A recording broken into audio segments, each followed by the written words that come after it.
Ndabaramukije cane bakunzi ba Bibiliyá TV na cane mwebwe bakunzi ba kino kiganiro igitondo gishasha tugomba kubashikiriza ngaha nyene ku kazi kacu ka misi yose muri farumasi kaze kinama amahoro y'Imana kugubwa neza no kuranirwa mu byanyu n'ivyo ndabipfurije ni jewe Janvier Manirambona nkuko mubibona nkuko muvyumva kandi nkuko mumaze kubimenyera nkunze kubana namwe mu biganiro bitandukanye bisanzwe bicishwa kuri Bibiliyá TV ikorera kuri YouTube, Facebook na page yacu ya WhatsApp. Nkabanza no gusangana namwe ijambo ryacu ryo mu gatondo ry'uno munsi ribonekana mu gitabo c'amazaburi. Amazaburi ni indirimbo zagiye ziririmbwa n'Abisirayeli, ihanga rya Isirayeli muri kahise kabo. Zimwe ngo zikaba zaracurarangwa zigaherekezwa n'umujyahe, ziri nazo gasanga ngo barakoma amashi. Ziri nazo bakaziririmba iyo bariko baraduga mu misi mikuru ngo Yerusalemu.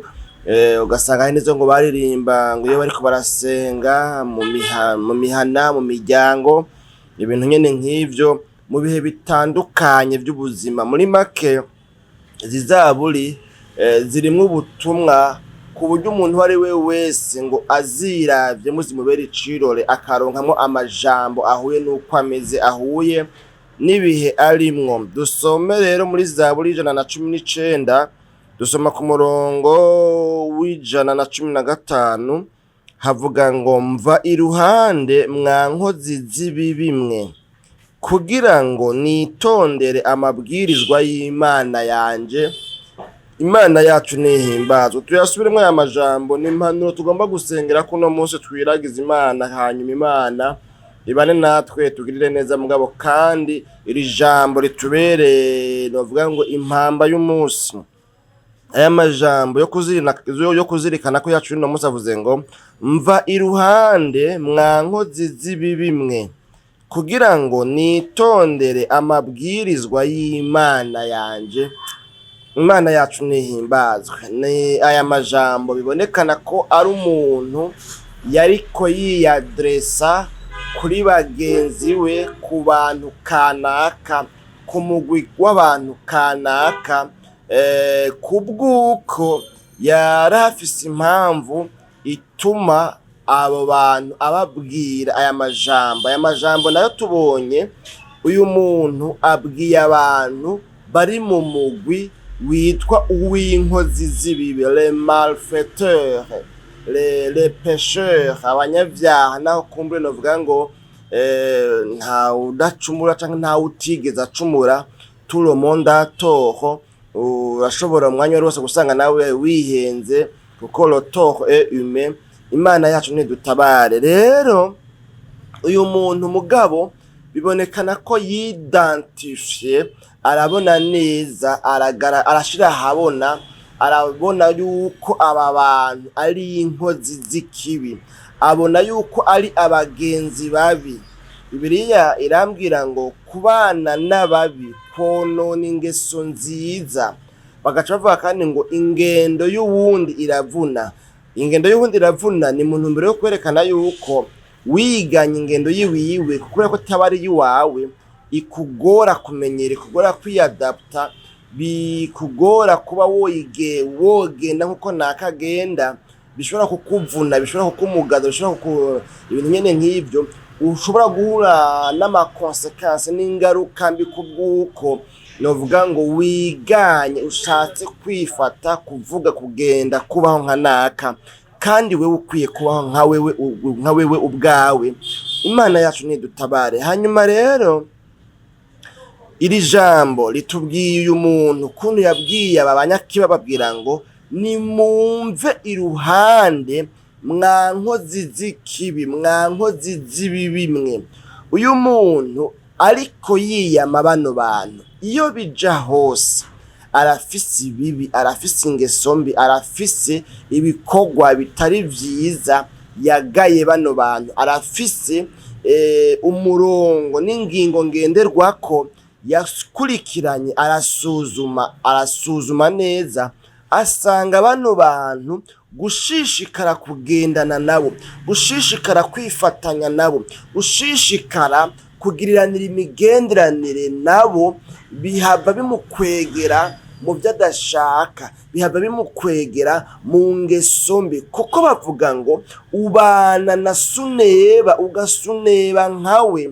Rero kubera ko uyu muntu bibonekana yuko atashaka gusuneba nk'abagenzi biwe, kubera ko atashaka yuko bamwandukiza ubukozi bw'ikibi buri muri bo, kubera yuko uyu muntu atashaka yuko yohava asanga nawe asigaye ari inkozi y'ikibi. Uyu muntu yaragiye hamwe araraba ingingo yo gufata, asanga ntibikunda ko yoguma novuga ngo akotwaya abantu nk'aba, ko yoguma agendana abangikanye abana n'abantu bameze nk'aba, yifatanya n'abantu bameze gutya, abantu b'inkozi z'ibibi. Kubera ubu bukozi bw'ikiburaje usanga ngo ni ubukozi bw'ikibi bubuza umuntu kumvira Imana, bubuza umuntu kwitondera amabwirizwa canke ivyagezwe vy'Imana. Imana yacu nidutabara. Bibonekana ko uyu muntu rero yarafise intumbero yo guharanira kugendera mu mabwirizwa y'Imana. Wewe yipfuza kubaha Imana, yipfuza gukorera Imana, yipfuza kugendera mu mabwirizwa y'Imana, ariko ingorane hari nuko mu bagenzi biwe hariho abantu b'inkozi z'ibibi, hariho abantu badashoboka, hariho abantu b'ibigaba, hariho abantu b'ibigonde, hariho abantu buzuyemo ingeso mbi, kandi izo ngeso nabo zizohava zimukwegera mu kutumvira amabwirizwa y'Imana. Kubw'iyo mpamvu rero yateye intambwe aravuga ngo mva iruhande, yarabiyamye, yarabigije kure yiwe.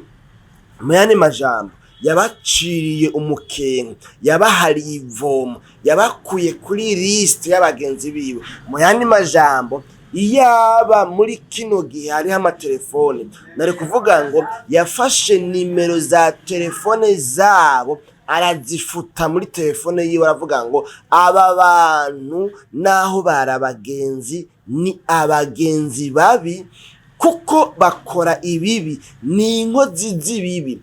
Ninagumana nabo, ninaguma nkominikana nabo, bizonkwegera ukutitondera amabwirizwa y'Imana yanje. Kandi nanje hako umuntu yonteranya n'Imana yanje, hako hobonekana ikintu gituma ntitondera amabwirizwa yanje, ico kintu cotuma kivaho mu buzima bwanje. Uyu muntu yotuma avaho mu buzima bwanje, naho yoba yari umugenzi wanje, ubugenzi bwa jewe nawe uyu muntu bwotuma buhagarara, hako ambuza kwitondera amabwirizwa y'Imana yanje. Imana yacu nihimbazwe. Nibaza rero ko mwamaze kumva ico ndiko ndatumbera kuvuga rero uko rero uno munsi mu bikorwa ugiye kwirigwamwo muri buno buzima bwawe bwa misi yose, ukwiye kuraba mu bagenzi bawe, mu bo muganira, mu bo mucuditse, mu babanyi bawe, mu rupangu, muri quartier, ku kazi, wanashaka no muri eglise, kuko naho nyene usanga hariho abantu bafise imico n'imigenzo n'ingeso bishobora gutirimutsa umuntu, kandi bitwa ngo ni bene data, mugabo ugasanga biyita bene data ariko ataribo. Ivyo bibaho, nizera yuko muri kino kingana cacu mumaze kubibona. Rero kubw'iyo mpamvu nzabona kukubwira nisunza ya majambo ngo urakwiye kugera igihe ufata ingingo nk'uyu muririmbyi yaririmbye ino ndirimbo, ko zaburi wumva zari indirimbo zongera zikaba n'amasengesho, abantu basenga biyadresa ku Mana, bayibwira ibyo bayipfuza ko, kandi bongera bayishimira ibyo yabakoreye. Imana yacu nidutabara. Urakwiye kugeragera nawe ufata ingingo nk'uyu muntu ukavuga ngo uyu muntu ntari umugenzi wanje, aba bantu ntari abagenzi banje, naho twigana ku ishure, naho dukorana ku kazi, naho twirigwana, naho dukunda guhurira mu nkino z'imipira, naho dukunda guhurira mu bikorwa kanaka, kumbure mu bikorwa bitandukanye bya misi yose, ariko aba bantu canke uyu muntu ndamubonamwo ubugizi bwa nabi. Wige rero kugera igihe ufata ingingo yo kwitandukanya n'umuntu canke abantu uko boba bari kose, ico boba bitwa ico arico cose, canke uwo muntu ico yoba arico cose, canke ico yoba yitwa ico arico cose, naho yoba afise ico akumariye mu burundi buzima bwa misi yose, mugabo umaze kubona neza yuko agutandukanya n'Imana yawe, atuma udashobora kwitondera amabwirizwa y'Imana yawe. Mu yandi majambo, agaciro k'Imana yawe gasumba agaciro k'uyu muntu cyangwa se k'aba bantu naho boba bitwa abagenzi. Umaze rero kubikurikirana neza ugasanga urafise uwitwa umugenzi ariko akubera igitsitaza, atemeye guhinduka, atemeye gukizwa, atemeye kwihana, atemeye guheba ingeso mbi, akaba atemeye nawe kwitondera amabwirizwa y'Imana yawe, nzanywe no kuguhamagarira kwiga no kugera ku rugero rwo gufata ingingo, ukavuga ngo wewe rero kubera yuko bidakunda ko wumvira canke witondera amabwirizwa y'Imana yanje, ubugenzi n'imigenderanire no gucudika kwanje nawe bihagarare, bigarukire ngaha. Imana yacu nidutabare bene data bakunzi ba kino kiganiro igitondo gishasha. No kuvuga rero n'iri jambo numva no gutekera, kandi na jewe nitekera. Mu buzima bwacu bwa misi yose birakunze kugorana, ugasanga umuntu hako yoshaya kuri mugenzi we, naho uyu mugenzi we amujana mu ngeso mbi, naho uyu mugenzi we akora ibyo wewe adashaka, akumva kumengo yomera nk'umukwe w'isoni bavuga ngo yahambwa abona, akumva kumengo hakwashaya kuri mugenzi we, umengo yoshaya ku Mana, umengo yorekerana ibyo vy'uyo mugenzi we bimutirimutsa bikamukura ku mabwirizwa y'Imana, ku kwitondera ivy'Imana imugera, akumva umengo ntiyomushayako.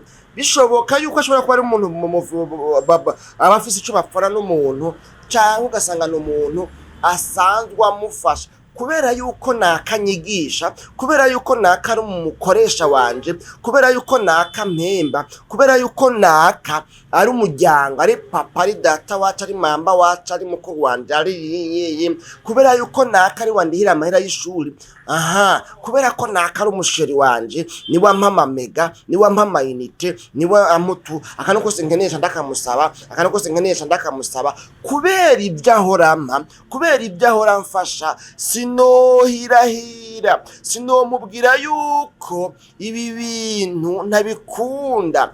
Ugasanga umuntu yemeye novuga ngo gufyonderako, novuga ngo gushinga iryinyo kurindi, kandi yumva yuko umutima wiwe uri kurakomereka, umutima wiwe uri kurababazwa. Ariko siko bikwiye kumera, siko bikwiye kugenda. Uko bikwiye kugenda nuko umuntu wese uko yoba ari kose, nimba ari inkozi y'ikibi, nimba gutimutsa akagukura ku Mana yawe, nimba gutandukanya n'Imana yawe, uyo muntu ntaruta Imana, uyo muntu ntazoguha ubugingo buhoraho, ntazoguha ubugingo budashira. Uyo muntu rero vyanka vyakunda nukenyura imikenyuro yose yotuma imigenderanire yawe, ugucudika nawe, novuga ngo ubugenzi bwawe nawe buhagarara, kuko budahagaze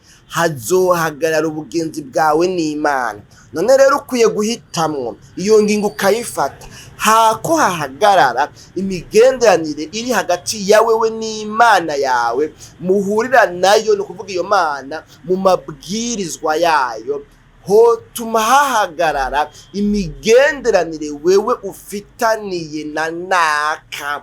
Imana yacu nidutabare, kuko ibyo nakumuronka ko ibyo nakagukorera ubundi yo bigukorera mugivy'Imana igukorera n'ibyo izogukorera nta wundi muntu n'umwe ahari azoshobora kubigukorera. Nano majambo tugarukirize ngaha kugira ngo ntiduhabe dusanga tuvuze umwanya muremure kandi ari ijambo ryo mu gatondo. None mbega wewe bimeze gute? Usuzumye ukaraba muri ba bagenzi bawe, za nshuti zawe, bamwe mukorana, bamwe mubana, ya mu muryango wanashaka, mbega usuzumye usanga abagenzi bawe bose nta numwe agutirimutsa agukura ku Mana, nta muntu numwe agucanishamwe n'Imana yawe, naho yobana sheri wawe canke sherikazi wawe, mbega nta ugucanishamwe n'Imana yawe.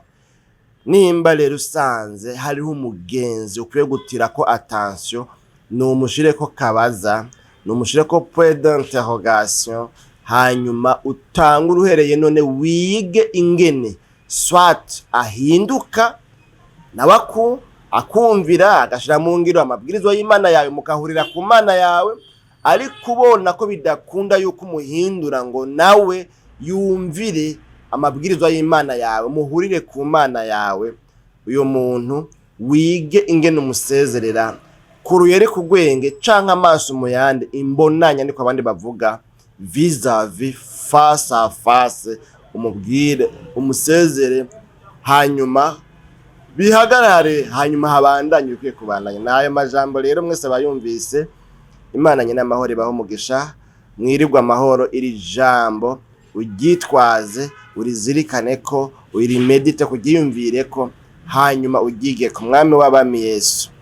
Tugushimiye cyane ku bw'ano majambo twumvise. Umuntu wese ayumvise akaba asanze mu bagenzi biwe hariho abahora bamutandukanya nawe, akaba ahisemo kuvuga ngo Mana mbabarira aho bihora bingora, ibisigaye mfasha kandi ushoboze kugenda nsezera abo nkwiye gusezera bose, kwitandukanya ikintu cyose cyo kunkurako. Uyu muntu tumugirira neza umushoboze kubishika ko mu izina ryawe gera Kristo Yesu, nk'uko tubyizeye. Amen.